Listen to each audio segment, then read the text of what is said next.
I stood under the blinding Colorado sun, squinting at the empty patch of asphalt where our car had been parked just 10 minutes earlier. My wife, Chloe, and her friends, Ella, Stephanie, and Lauren, were gone. At first, I told myself it had to be one of their stupid pranks. They were always pushing boundaries, testing how much I'd endure before finally snapping. 5 years of marriage had taught me to live with their games. The mocking laughter, the inside jokes, Chloe joining in instead of standing up for me. But this time felt different. My phone was still plugged into the charger. My wallet sat in the glove compartment. All I had were the faded t-shirt and jeans on my back, and a knot in my stomach that tightened with every passing minute. We'd been on this road trip to Stephanie's lake house for 3 miserable days. Chloe had begged me to come, promising it would be a chance to bond with her crew. I'd gone along because I loved her, or at least I thought I did. Her friends had never accepted me. I was always the outsider, the target of jabs and whispers I wasn't meant to understand. The gas station stood alone in the middle of nowhere. A flickering sign, one rusted pump, a bathroom that stank of bleach. I'd stepped inside for barely 2 minutes. Normally they would have waited. Normally. But not this time. An hour later, I was still pacing the cracked pavement, kicking pebbles, convincing myself they'd pull up any second, Chloe laughing. Gotcha. But the road remained silent. 2 hours in, sweat dripped down my neck, my throat parched. My mind kept replaying the last few days. Stephanie accidentally spilling coffee onto my lap, Lauren whispering something to Chloe that made her giggle while glancing at me, Ella watching it all with that smug grin. I should have seen it coming. They'd been building towards something, and I'd been too blind, or too naive, to notice. A truck finally rumbled in, the sound shaking me from my thoughts. The driver, a heavy-set man with a gray beard and a stained ball cap, leaned out the window. "You all right, buddy? You've been standing there a while." His voice was rough, but kind. And that's when it hit me like a punch. I wasn't all right. Chloe wasn't coming back. None of them were. I swallowed, forcing my voice steady. "Yeah, my ride ditched me. You think you could help?" He nodded, like he'd seen it before. "Hop in. Where you headed?" I didn't know. Home. Back to Chloe. Back to the life we'd built. But as I climbed into the cab, something shifted inside me. 5 years of her laughter at my expense, her indifference, her silence while her friends mocked me. It all rose to the surface, heavy and raw. The trucker didn't press me with questions. He just drove, humming some old country tune. My fists clenched tight in my lap. I could have borrowed his phone, called Chloe, demanded an explanation. But I already knew what she'd say. "It was just a joke, babe. Don't be so sensitive." I'd heard it all before. Every time I objected to her friend's cruelty, she rolled her eyes and dismissed me. Maybe I never got their humor. Maybe I never would. But out there, abandoned like a stray dog, I realized they didn't get me either. And Chloe, she'd chosen them over me again and again. The trucker dropped me at a crossroads, pointing toward Grand Junction. "Good luck, man," he said, tipping his cap. My throat was tight, but I managed a nod before setting off down the dirt road. The sun beat hard against my skull. My shoes scraped the ground. I had no phone, no money, no plan. Part of me wanted to turn back, beg someone at the station to call her, to fix it. But another part, louder, sharper, pushed me forward. I was done being the punchline, done being the joke. Chloe and her friends thought they'd broken me. But as I trudged toward Grand Junction, a strange calm settled over me. They hadn't broken me. They'd set me free. I didn't know what waited for me in that town. I didn't know where I'd sleep or how I'd eat. But for the first time in years, I wasn't afraid of Chloe's judgment. I wasn't worried about her friend's smirks. I was alone, but not powerless. The road stretched ahead, endless and empty. And I kept walking. By the time the sun dipped low, painting the sky in orange, I had made up my mind. I was not going back, not to Chloe, not to that old life. Whatever came next, it would be mine to build. I stood at the dusty crossroads where the trucker had left me, the Colorado wind swirling little eddies of dirt around my sneakers. Somewhere ahead lay Grand Junction, but I had no map, no phone, and not a single coin to my name. Just the clothes clinging to my body and a head filled with restless thoughts. Part of me still wanted to find a way to call Chloe, to hear her voice, to demand she turn the car around. But then I remembered the look on her face when Stephanie accidentally spilled my beer at the lake house, how Chloe had laughed instead of defending me. 5 years of that. 5 years of feeling like an intruder in my own marriage. No, I was not calling her. Not this time. I started walking toward town, sneakers crunching on gravel. The sun baked the ground, and sweat soaked through my shirt. I had no idea how far Grand Junction was. Miles, most likely, but it did not matter. Every step felt like a decision, like I was leaving her behind one footprint at a time. My thoughts circled back to the gas station. To that moment I stepped out of the grimy bathroom and saw only empty pavement. They had planned it, hadn't they? Chloe, Stephanie, Ella, and Lauren, all of them giggling in the car as they sped away, convinced it would be hilarious to leave me stranded.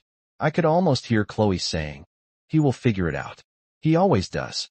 Well, I was figuring it out, but not the way she imagined. A pickup truck rattled past, and I raised my thumb. The driver slowed. A man with a scruffy beard and a faded flannel shirt leaned out the window. "Need a ride?" he asked, eyeing me cautiously. "Yes, I am heading to Grand Junction," I replied, keeping my voice steady. He nodded. "Hop in. I am going that way."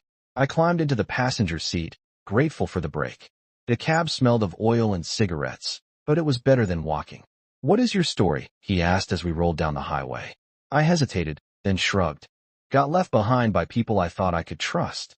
He grunted, as though he had heard it before. "Happens more than you would think out here." He dropped me on the edge of Grand Junction, near a cluster of low brick buildings and a blinking traffic light. "Take care," he said, before driving off. I stood there for a long moment, taking it in. The town was small, a mix of weathered storefronts and newer chain stores. People went about their day as if nothing had changed. But for me, everything had. No wallet, no identification, no way to prove who I even was. I needed help. Fast. A few blocks down I spotted a sign for a homeless shelter, a plain building with a cross painted on the side. My stomach twisted at the thought. Me, in a shelter. But what choice did I have? Inside it smelled of bleach and stale coffee. A man behind the counter looked up. His name tag read Roy. He was older, maybe 50, with a shaved head and a no-nonsense stare. "You lost, or just broke?" he asked, sizing me up. "Both," I admitted, rubbing the back of my neck. "Got ditched on the highway. No money, no phone, nothing." Roy did not even blink. "Happens. You got a name?" "Mike," I said quietly. Deciding the truth was easier for now. He handed me a clipboard. "Fill this out. We will get you a bed for the night. Tomorrow, we will figure out the rest." That night, I lay on a cot in a room full of snoring strangers, staring at the ceiling. My mind would not shut off. Chloe's face kept intruding, her voice, her laugh. I wanted to hate her, but some part of me still ached for her to appear and claim it was all a mistake. But Roy's words echoed in my head.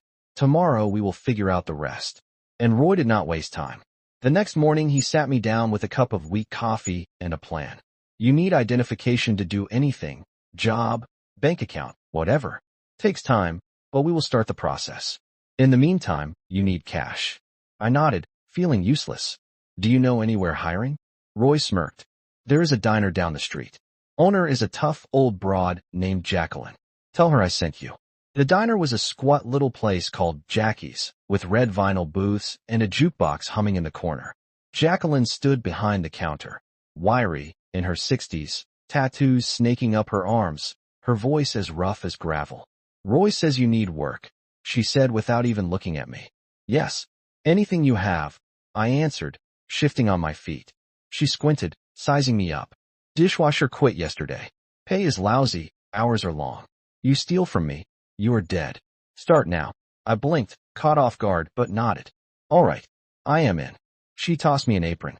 And just like that I was scrubbing plates in the back, hot water burning my hands. It was not much, but it was something that was mine. No Chloe. No friends laughing at me. Just me and a stack of greasy dishes. Roy checked in later that week, helping me file for a replacement ID. "You are doing all right, Mike," he said, clapping me on the shoulder. I was not sure about that, but I kept going. The shelter became my home. Jacqueline's diner, my lifeline. I did not call Chloe. I did not even try. Every night I collapsed into bed exhausted, but it was the good kind of tired. I was starting over from nothing. And for the first time in years, I felt like maybe, just maybe, I could make it work. I woke up on that cot in the shelter every morning with the same ache in my back, the same buzz of snores and coughs from the other men around me. It had been a couple of weeks since Chloe and her friends had abandoned me at that gas station, and I was still adjusting to this new life, scrubbing dishes at Jacqueline's diner, sleeping on a borrowed bed, wearing clothes pulled from a donation bin. My hands were raw from the hot water and soap, but I did not mind. The work kept me busy, kept my mind from circling back to her. Roy had been my anchor, guiding me through the slow process of getting a replacement identification card. "It takes time," he said one morning, handing me a stack of forms. "But you will get there." I nodded, grateful for his gruff steadiness, and kept moving forward. The diner had become my world. Jacqueline did not believe in coddling anyone. She barked orders from behind the counter, her sharp eyes catching every mistake. "Move faster, Mike. We do not have all day," she would shout, her voice cutting through the clatter of dishes. But there was no real venom in it. She wanted the job done, nothing more. I worked double shifts whenever I could, sliding cash into a little envelope I kept hidden under my cot. My first paycheck was small, but it was enough to buy a prepaid phone from the gas station down the street. I held it in my hands, the plastic still shining, and felt a rush of pride. It was cheap, but it was mine. Bought with my own money. Not Chloe's. Not anyone else's. For the first time, I did not need her. Then the call started. I had only owned the phone for a day when it buzzed in my pocket. I was elbow deep in suds, but I wiped my hands on my apron and pulled it out. Chloe's number glowed on the screen. My stomach sank. I stared at it until it went to voicemail. A minute later, the notification blinked. Against my better judgment, I listened. Her voice was soft, shaky, rehearsed. "Mike, where are you? We waited for you. It was just a joke. We are so worried. Please, call me back." Worried? They had left me in the middle of nowhere without a phone, without money, without anything. If they had truly waited, they would have turned around. The phone buzzed again. "Stephanie." I pressed play. Her voice was the opposite of Chloe's, smug, careless. "Come on, dude. You have to admit it was hilarious. Call us back, all right?" Hilarious. I clenched the phone so hard my knuckles went white. That was all I was to them. A joke, a story to laugh about over drinks at the lake house. More calls came after that. Chloe again, then Lauren, then Stephanie. One after another, piling up with voicemails and texts. "We miss you. Where did you go? This is not funny anymore." I scrolled through them all, my chest tightening, my head spinning. Chloe's fake concern echoed in my ears. She did not care. None of them did. That night, the shelter was quiet except for the creak of springs and the hum of the heater. I sat on my cot, the phone glowing in my hand, their messages lighting up the screen. I listened again. Chloe's tearful plea, Stephanie's mocking laugh, Lauren's voicemail that was nothing but giggling before it cut off. My thumb hovered over the call button. Part of me wanted to dial Chloe, to scream at her, to ask her why. But what would it change? She would laugh it off, or cry until I felt guilty, like she always did. I had spent years swallowing their cruelty, smiling through it, convincing myself that was what a good husband did. Not anymore. I scrolled through the list. Chloe, Stephanie, Ella, Lauren, and blocked every single one. My fingers trembled, but once it was done, the phone went silent. No more buzzing. No more lies. I leaned back against the wall, letting out a breath I had not realized I was holding. It felt like cutting a rope I had been tangled in for years. They could not reach me now. They did not get to decide how this ended. I did. The next day, I returned to the diner like nothing had happened, plunging my hands into the dishwater, letting the heat burn away the last echoes of their voices. Jacqueline noticed anyway. "You are quiet today," she said, tossing me a rag to wipe the counter. "Trouble. Just sorting some things out," I muttered. She snorted. "As long as it does not mess with my kitchen, sort of way." I smirked at that. She did not care about my drama, only the work. It was refreshing. Roy checked in later, handing me a paper with a case number for my identification. "It is coming along," he said. "You holding up?" "Better than I thought," I admitted. He clapped me on the shoulder and left me to it. By the end of the week, I had saved enough to buy a second-hand jacket from the shelter's donation pile. Nothing fancy, but it kept out the evening chill. I walked back to my cot that night, the prepaid phone silent in my pocket, and felt lighter. Chloe and her friends were gone, cut out like a bad habit. I did not need their apologies. I did not need their excuses. I had work. I had a bed. I had a plan. Small things, but they were mine. The ache was still there, the sting of betrayal, but it was fading. Every dish I scrubbed, every dollar I saved, I was building something new, something they could never touch. For the first time in years, I fell asleep without dreaming of her. I had been at the diner for months now, and life was beginning to feel steady. Not perfect. I kept going steady. The shelter was behind me now. I had saved enough to move into a tiny studio above a laundromat in Grand Junction. It was hardly more than a box with a lumpy mattress, a hot plate, and a bathroom so small I could barely turn around in it. But it was mine. No more cots, no more strangers coughing and snoring in the night. Just a key in my pocket and a door I could lock. Jacqueline had noticed how hard I was working and bumped me up to prep cook. More hours, a little more cash. I spent long shifts chopping onions, peeling potatoes, and slicing tomatoes, the rhythm of the knife keeping my hands steady and my thoughts quiet. It was hard work, but it felt real, like I was finally earning something with weight. Nights were tougher. I would lie on the creaky mattress, staring at water stains on the ceiling, and Chloe would drift back into my mind.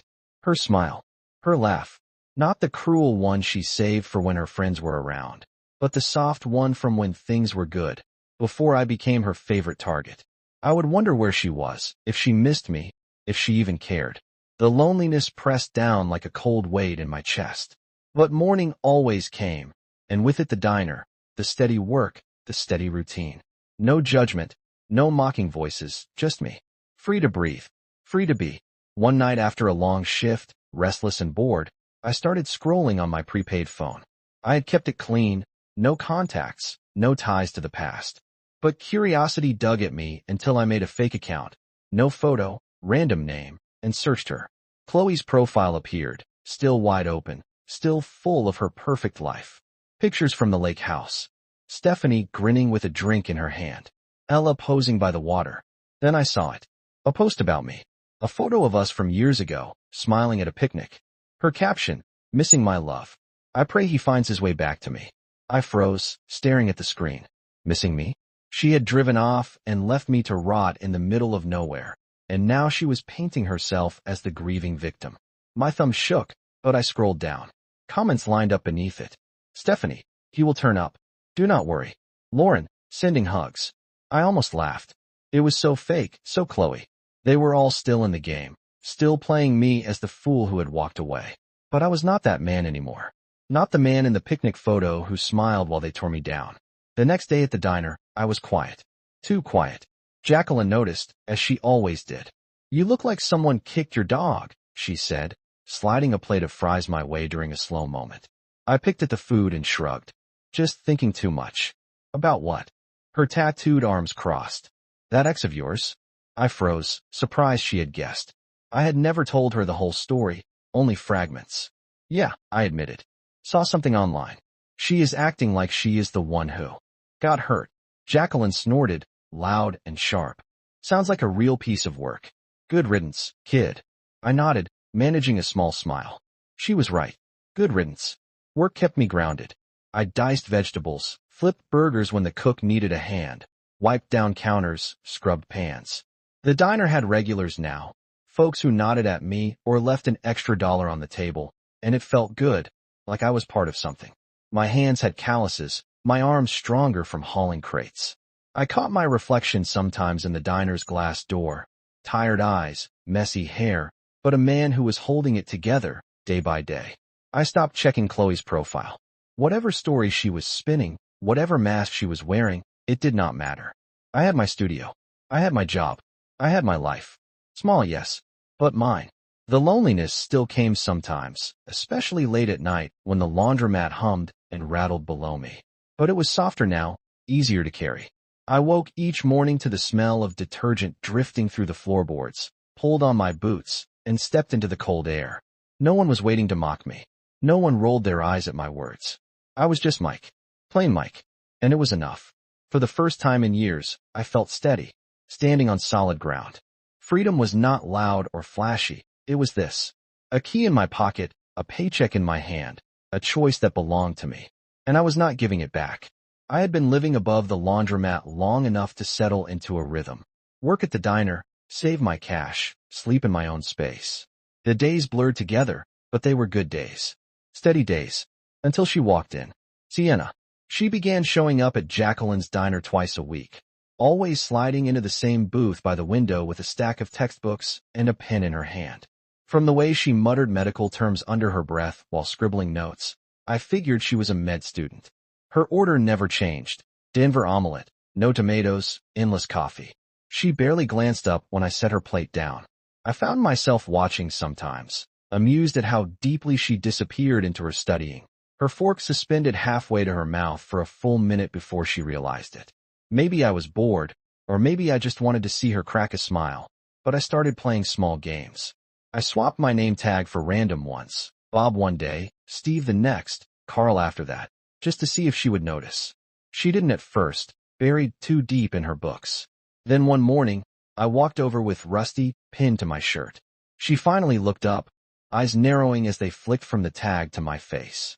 "Your name tag is wrong," she said, her voice quiet but firm, like she was delivering a diagnosis.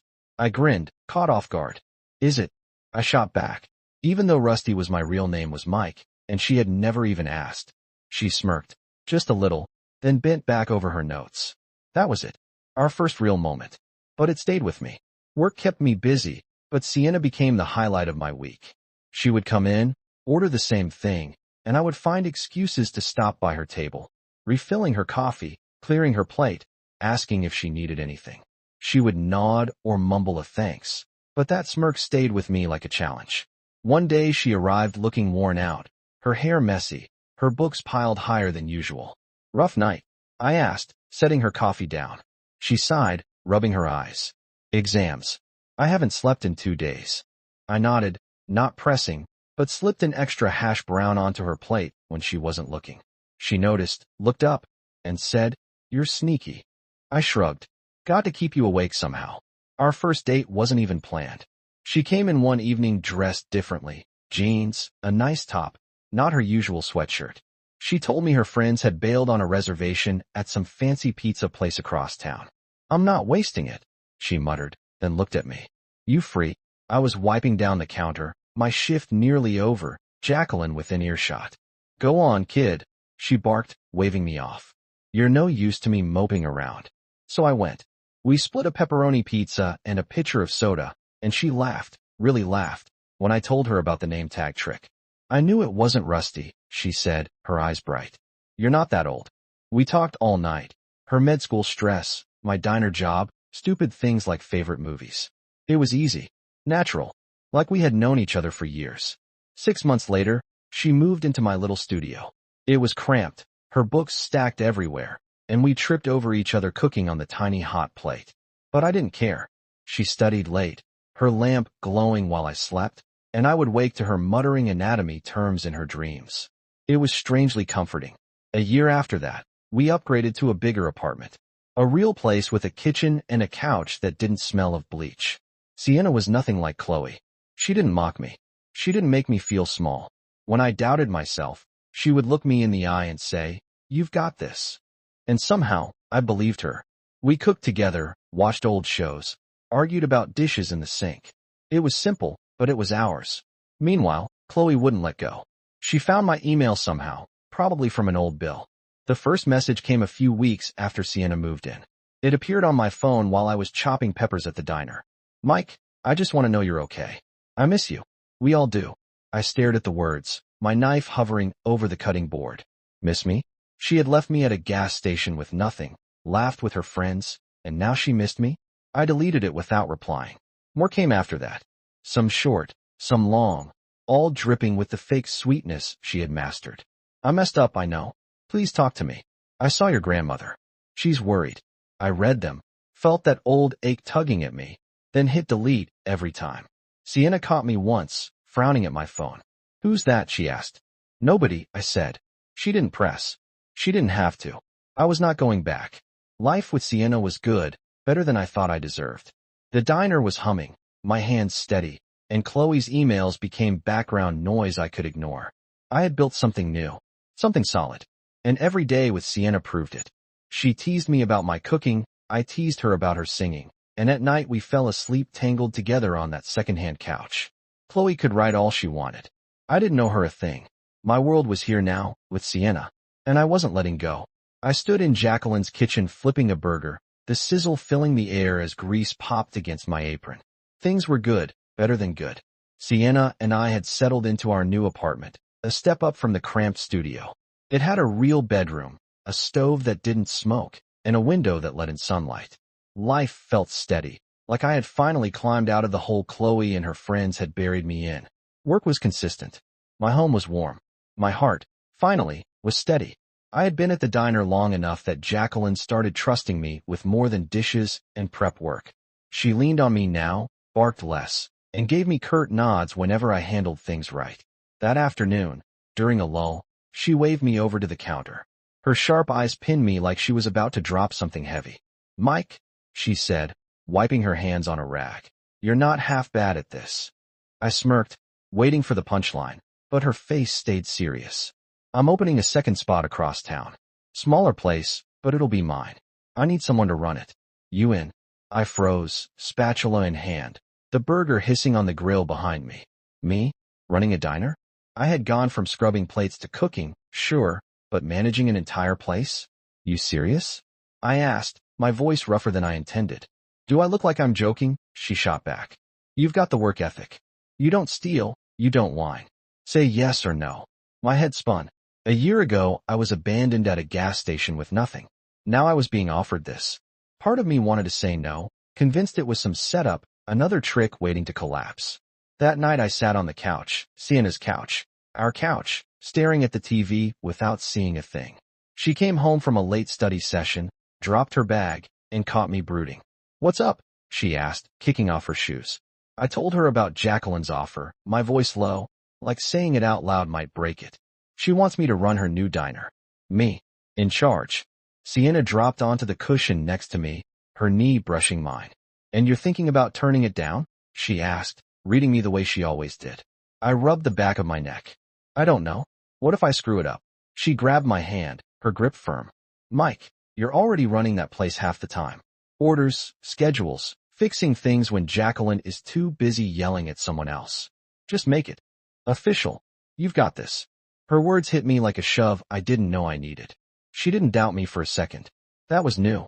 That was good. Chloe would have laughed, mocked the idea of me being a boss, her friends piling on. But Sienna just looked at me, steady, sure, and I nodded. "Okay, I'll do it." She smiled, that small, quiet smile I loved, and leaned her head against my shoulder. "Good. Now stop moping. We've got dishes to do." I laughed, the weight lifting a little, and together we washed plates in the sink, her humming an off-key tune while I flicked water at her. The next day, I told Jacqueline yes. She grunted, like she had expected it all along, and tossed me a set of keys. "Don't burn it down," she said, before turning back to her cash drawer. The new diner was a hole in the wall, 10 tables, a counter, and a kitchen barely big enough for 2 people. But it was mine to run.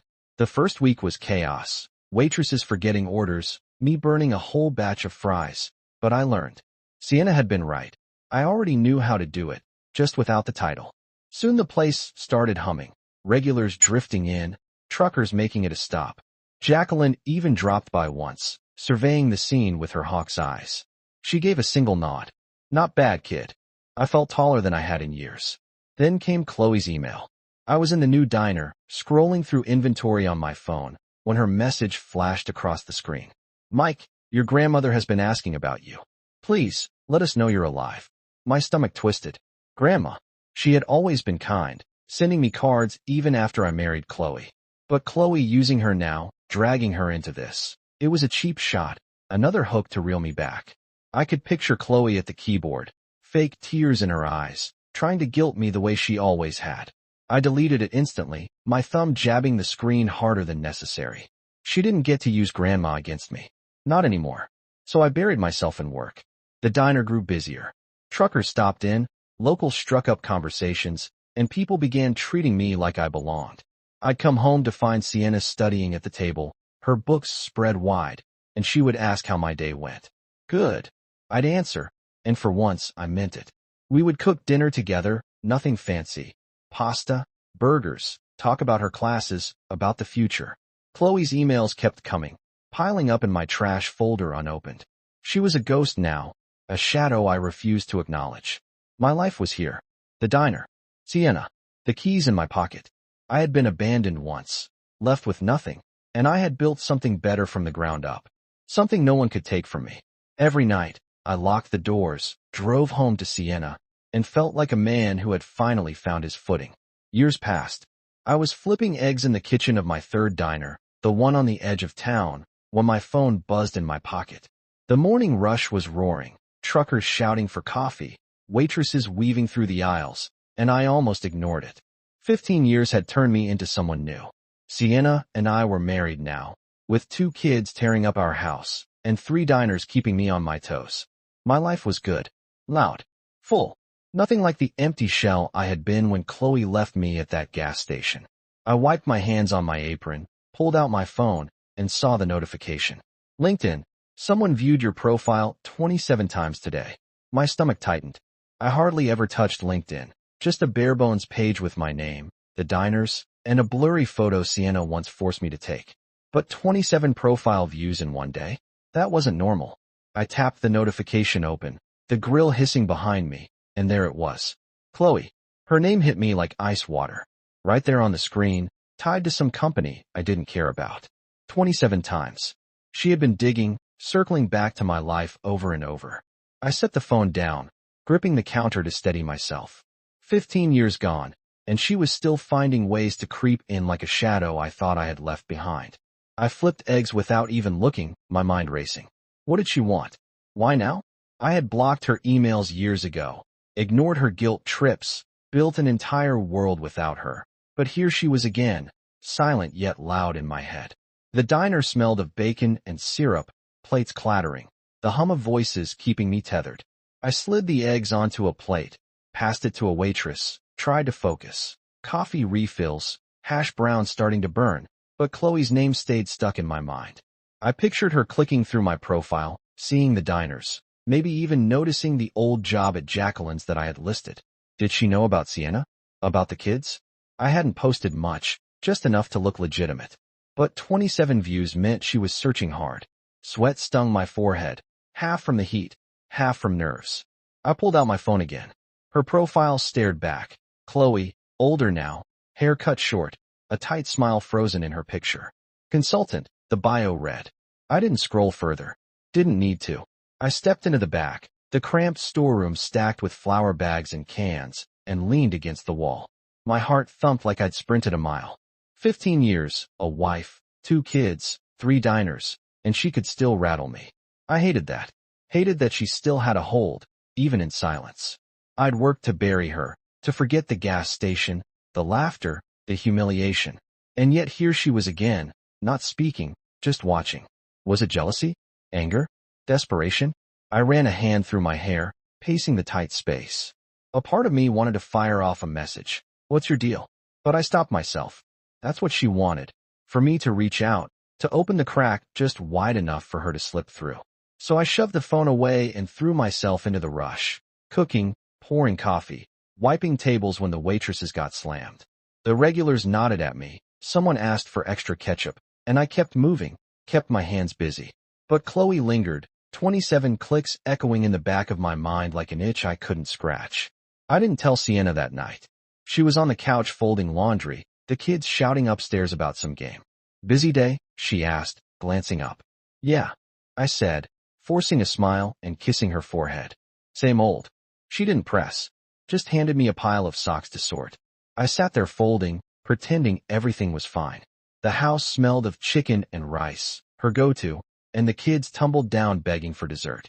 I laughed, said no, felt normal for a moment. But Chloe was still there, like a ghost in the room I couldn't shake. I didn't check LinkedIn again. Didn't need to. 27 views was enough. I helped Sienna with the dishes, her hip bumping mine, and told myself to let it go.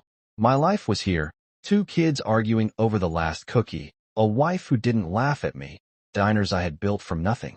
Chloe couldn't touch that. Not really. Still, when I lay in bed that night, staring at the ceiling while Sienna breathed beside me, Chloe's name looped through my mind. The next morning, I was at the first diner, pouring coffee, when my phone buzzed in my pocket. I didn't look, just shoved it deeper, refusing to give it oxygen. If it was her, I didn't want to know. I had spent years locking her out, and now she was knocking, quiet but steady. I focused on the work. The grill, the counter, the register. My voice steady, my hands sure. She was out there, somewhere. But I was here, standing tall. Whatever game she was playing, I wasn't going to bite. Not now. Not ever, if I could help it. I was wiping down the counter at the original diner, the place where Jacqueline had first hired me, when the bell above the door jingled. They walked in. Chloe, Stephanie, Ella. 3 days after those LinkedIn alerts, and some part of me had been bracing for this. The breakfast rush had just faded, leaving only a few regulars sipping coffee in the grease-thick air. I saw them before they saw me. Chloe's short hair catching the light, Stephanie's swagger still intact, Ella hunched over like she wanted to disappear. My gut twisted, my hands frozen around the rack. 15 years since they had ditched me at that gas station, and now they were sitting in my diner. My turf. I didn't move, just watched as they chose a booth by the window, their voices low but familiar. I could have stayed back, let a waitress handle it, but something pushed me forward. Anger. Closure. Something in between.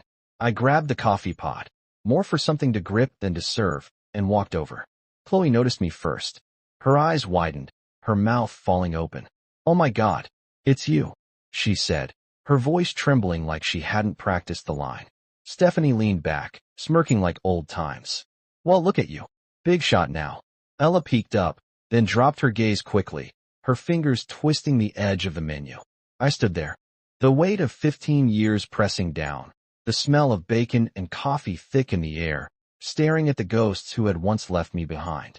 I stood there, coffee pot in hand, staring at them, older now, worn down, desperate in a way I had never imagined. "What do you want?" I asked, keeping it clipped, my voice harder than what I truly felt. Chloe shifted in the booth, leaning forward, her fingers twisting together. "Mike, can we talk, please?" I didn't sit. I didn't soften. "I'm working." "Talk." She swallowed, glanced at Stephanie for support, then started. Her words tumbled out. Her life had fallen apart. The little business she tried to run collapsed. Her marriage to some guy I didn't know had gone sour, and now she was broke, begging. Stephanie jumped in, casual, like it was nothing. "You're doing all right, right? 3 diners. We just need a hand, for old times." Ella nodded, voice barely audible. "Just a little help." I listened in silence, letting their words hang there. Chloe with her sob story, Stephanie with her false charm, Ella with her quiet guilt. They had tracked me down, thinking I would fold. I stood still, the pot heavy in my grip, watching them squirm.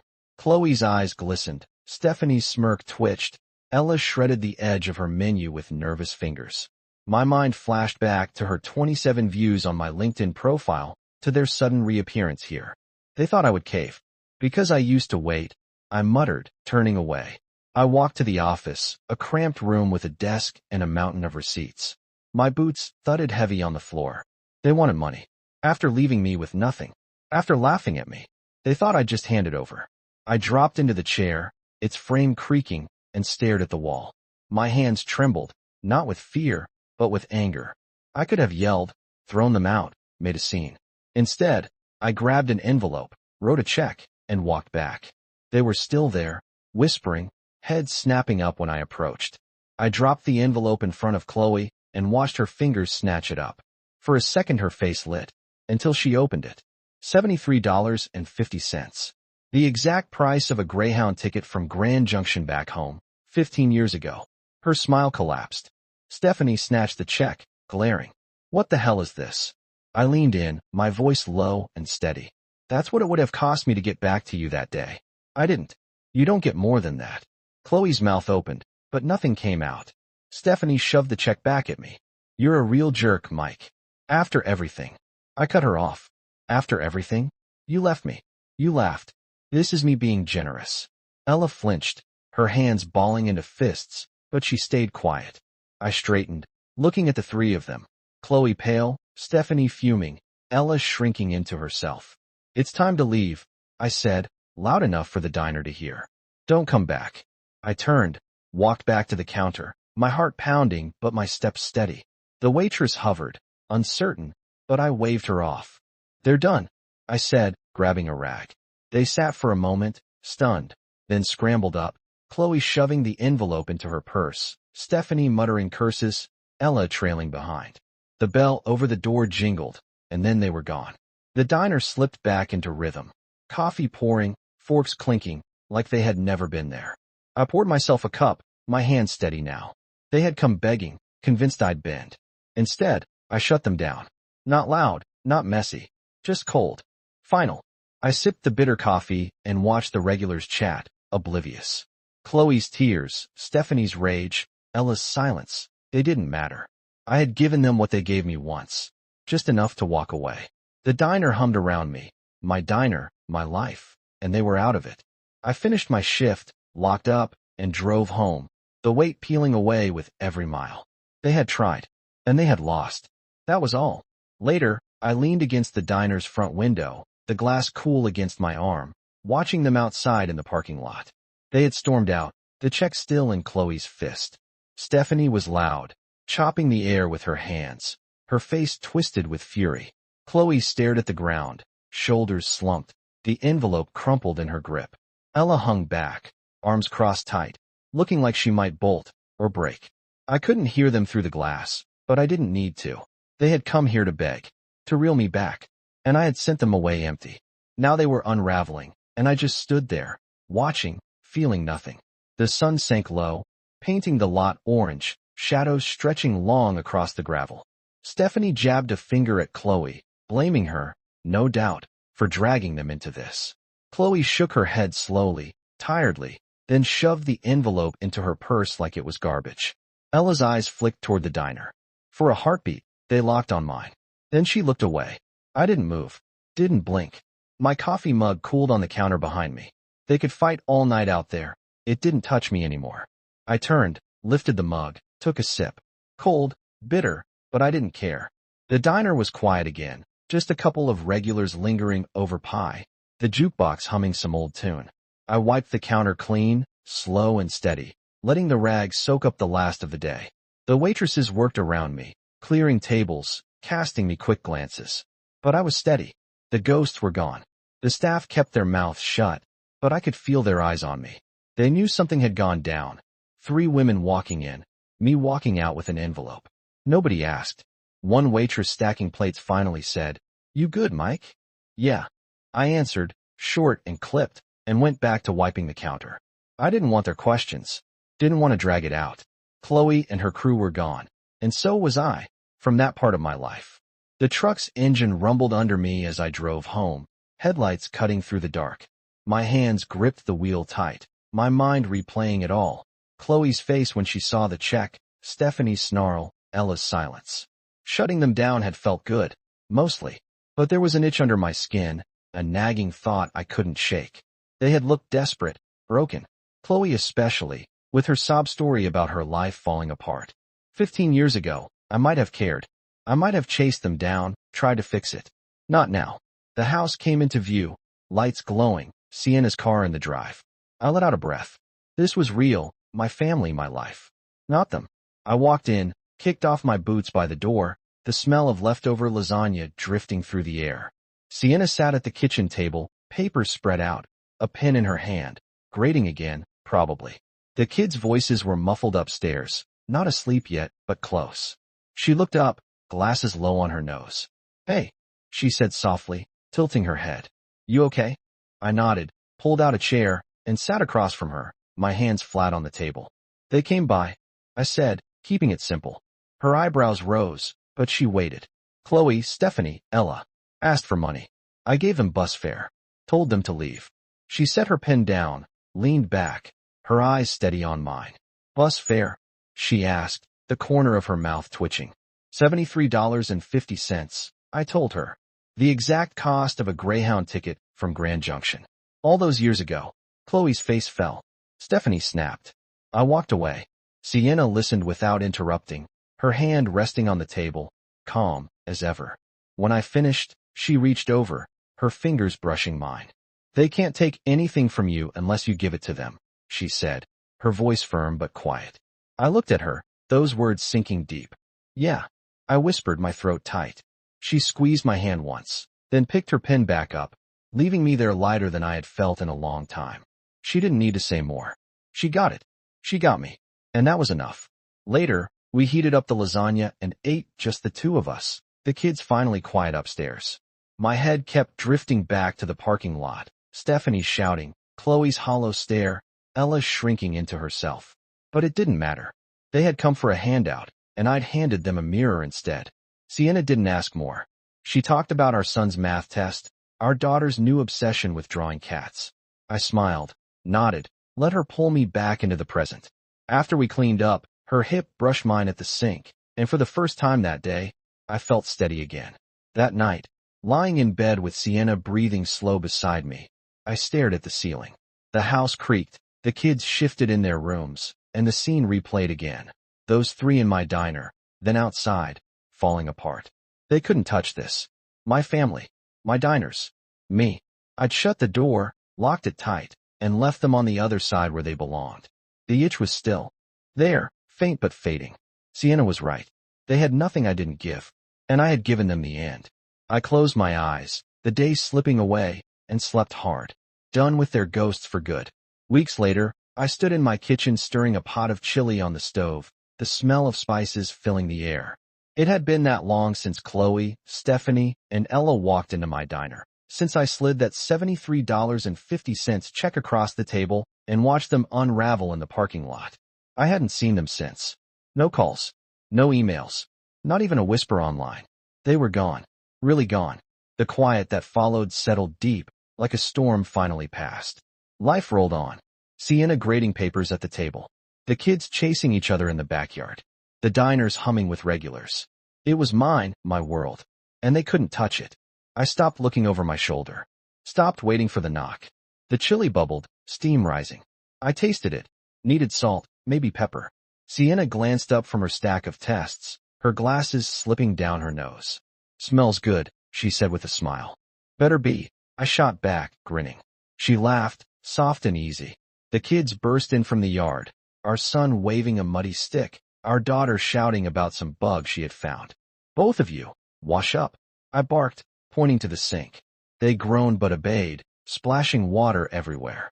Chaos. Loud, messy but ours. Chloe's face, those fake tears she tried to sell me, faded more with every passing day. Work was good too. I moved between the three diners, flipping burgers, checking stock, joking with the waitresses. The regulars knew me. Old Tom with his coffee, the trucker who tipped big, the lady who always wanted extra napkins. They greeted me with nods and a hey, Mike. And I nodded back, finally feeling like I belonged.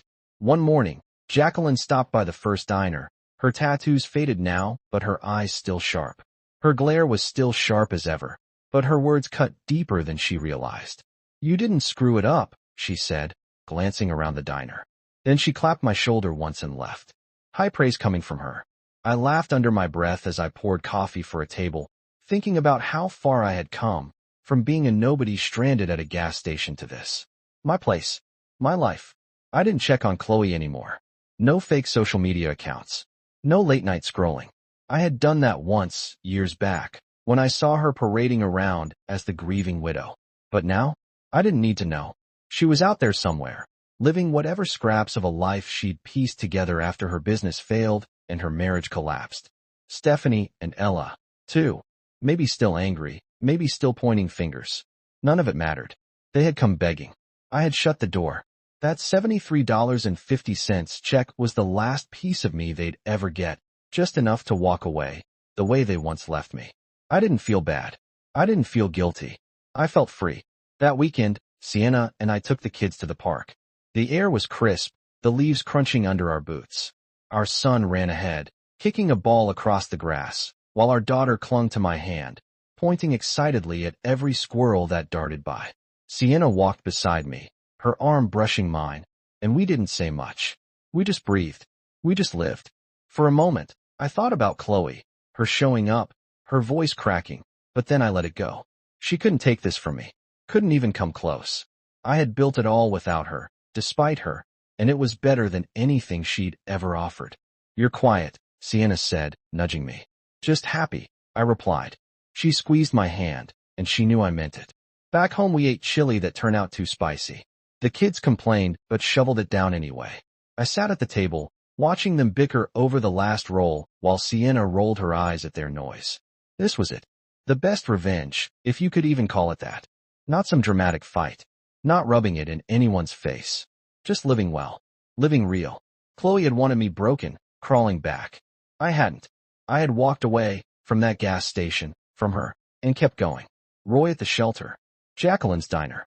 Sienna's laugh. These kids. Every step was mine. Every piece earned. They lost not because I crushed them, but because I stopped playing their game. The days kept rolling. School runs, diner shifts, quiet nights on the couch with Sienna. I didn't look back. I didn't need to. Chloe was just a memory now, a shadow that couldn't touch me anymore. Sometimes I'd catch a flicker of her in my head, her smirk, her fake tears, but it never stuck. I'd turn the radio up, flip a burger, hug my daughter, and she'd fade. The diners thrived. The kids grew. Sienna and I argued about little things, whose turn it was to mow the lawn, who left dishes in the sink. It was simple, it was messy, it was perfect. I woke early most mornings, made coffee, stood in our kitchen looking out at the yard, and felt it settle in me. Peace. Deep and steady. One night, after the kids were asleep, I sat on the porch with a beer in my hand, the air cool against my skin. Sienna came out wrapped in a blanket and settled beside me. "What's on your mind?" she asked softly. I took a sip, stared at the stars. "Nothing," I said, then smiled. "Everything." She leaned her head on my shoulder, and we sat there in silence. Chloe was gone, truly gone. And I was here, whole. The best revenge wasn't revenge at all. It was this, right now. A life so good I didn't need to prove anything. I had made it. And that was enough. Years passed. The kids grew taller, their drawings and school awards covering the fridge. The diners found their own rhythm, one buzzing with morning coffee and bacon, another humming at night with workers and truckers, the third alive with families and students. I had become something I never thought I'd be, the man in charge of his own world. The past rarely came knocking anymore. Sometimes, when someone called me lucky or self-made, I felt the echo, the gas station, the dust, their laughter. But it was distant, like thunder rolling miles away. One spring morning, a letter arrived. Real paper, gray envelope, no return address. I recognized the handwriting instantly, shaky, uneven. Chloe's. "Mike, forgive me. I'm leaving, far away. This isn't a plea, not a trick. I just want you to know I understand what I lost. You were stronger than I ever thought. I hope your life is good, better than anything I could have given you." I read it at the kitchen window, waiting for the flood of old feelings. Anger? Triumph? Bitterness? But there was only calm. Finally, I folded the letter, slipped it into a drawer with old keys and receipts, and never opened it again. That night, we sat in the backyard. The fire pit glowed. The kids laughed as they roasted marshmallows, their hands sticky with sugar. Sienna wrapped her arms around me, her head resting against my shoulder. "You seem different tonight," she whispered. "Lighter." "Because it's over," I said. I looked at them, her steady eyes, the kids' laughter breaking into the night, the fire crackling. And I knew. The story was finished. I wasn't that man stranded on the roadside anymore. I was a husband, a father, a man who had built his life from ashes. And no ghost from the past could take that away.